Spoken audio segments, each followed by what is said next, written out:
Vamos agora com o Boris Casoy para sabermos qual a possível intenção do presidente ao novamente acirrar os ânimos com o judiciário e defender o golpe militar. Boris Casoy.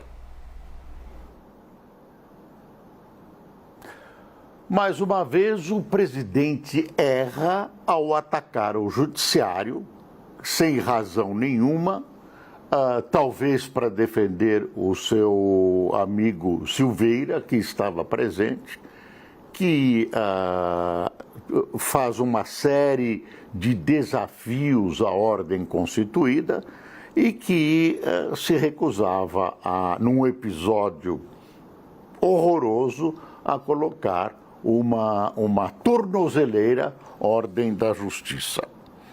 Quanto à questão de 64, eu quero lembrar primeiro que o presidente Bolsonaro, cuja administração eu não apoio, tenho gravíssimas restrições, foi eleito pela população, foi eleito pelo eleitor brasileiro, que repudiou muito, eu reconheço, repudio as administrações catastróficas e corruptas do PT.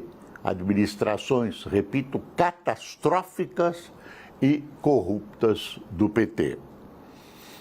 Em segundo lugar, eu acho que o presidente exagera ao defender 64. Mas a irrupção do movimento de 64, que foi um golpe, foi uma irrupção preventiva. Foi um golpe preventivo. O país estava, sim, sob o reinado do desgoverno, um governo fraquíssimo do então presidente João Goulart. As guerrilhas já estavam se alinhando no Nordeste. E isso é histórico. O então chefe do Partido Comunista no Brasil, capitão Luiz Carlos Prestes, afirmava que já temos o governo, falta o poder. Está lá, isso está registrado.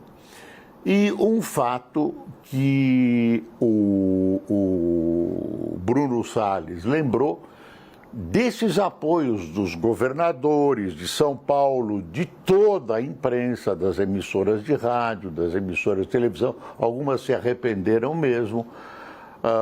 Por que eles teriam dado esse apoio? Claro que ele sentiu que havia uma ameaça e um perigo. Isso é uma discussão gigantesca, enorme, eu respeito todas as opiniões. O que aconteceu com 64? Assumiu o presidente Castelo Branco, foi eleito pelo Congresso, o Juscelino Kubitschek, eu me lembro, eu transmiti para a Rádio Eldorado essa eleição. Juscelino votou em Castelo Branco. Foi uma eleição forçada, é claro, um simulacro. Ulisses Guimarães, citado pelo Bruno, fez a Revolução de 64, apoiou a Revolução de 64. Dom Paulo apoiou, a Igreja apoiou, a OAB apoiou 64. Será que todo mundo estava errado? Enfim. Quem não apoiou foram as esquerdas, o Partido Comunista, etc, etc. Tem que dizer que 64 aconteceu sob o cenário da Guerra Fria. De um lado, Estados Unidos, de outro lado, União Soviética. A União Soviética, uma ditadura, tem gente ainda no Brasil que defende essas ditaduras, por exemplo, Lula defende a Nicarágua, a Venezuela, que são pequenos espelhos do que era a União Soviética naquela época. Voltando, o presidente Castelo Branco assume, promete eleições e o país ia depois do golpe de 64, do movimento, como você quiser chamar, realizar eleições. Isso com o apoio de todas as forças vivas brasileiras, menos das esquerdas, que foram alijadas do poder e da sua perspectiva de poder. E aí a revolução, a chamada revolução, o golpe de Estado se altera, muda os seus rumos e se consolida no poder. E aí a gente fica sabendo que havia tortura, guerrilheiros num determinado momento, guerrilheiros que pegarem armas contra ao governo militar, guerrilheiros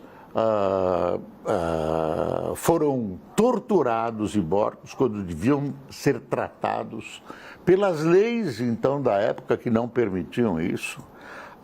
Houve desmandos, não havia essa liberdade tão grande de ir e vir como o presidente preconiza, e nós acabamos tendo presidentes militares.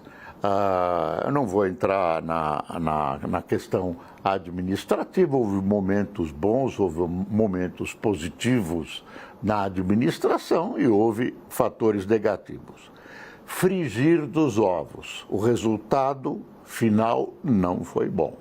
O resultado final não foi bom, sufocou-se a democracia e uma das promessas do golpe era a volta da democracia no final do governo Castelo Branco. Eu acredito que o presidente Castelo Branco queria essa volta e foi impedido de fazê-lo por seus companheiros militares que pensavam diferente e tentaram se perpetuar no poder.